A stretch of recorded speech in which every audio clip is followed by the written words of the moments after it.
Ready for this one? This is 10 creepy accounts of people that actually slept with the dead. Who, in their right mind, would intentionally sleep with the dead? Surprisingly, many people have. Sometimes it happened due to old age. Other times, alcohol was involved. There were cases of intentional necrophilia. And there were cold-hearted cases of brutal murder.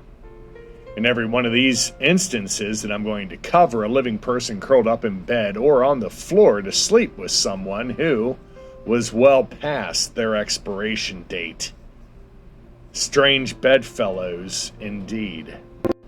So at number 10, we have the Wellman Arctic Expedition, all alone in a stone hut on Franz Josef Land.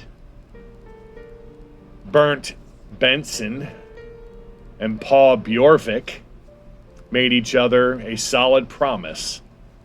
If one of them died, the other would keep the body inside the hut to protect it from polar bears until it could be buried.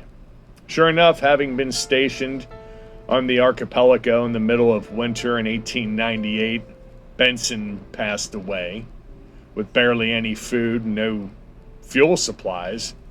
Bjorvik stayed true to his word. He kept his friend stuffed in a sleeping bag and slept beside the body in a tiny hut.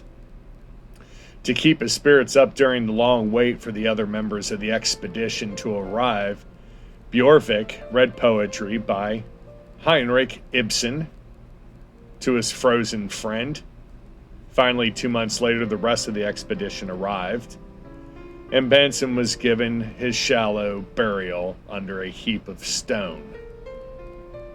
That, I think, is Mr. Wellman, who led the expedition, in the picture, but wow. Can you imagine 2 months with a dead body? At least it was on ice.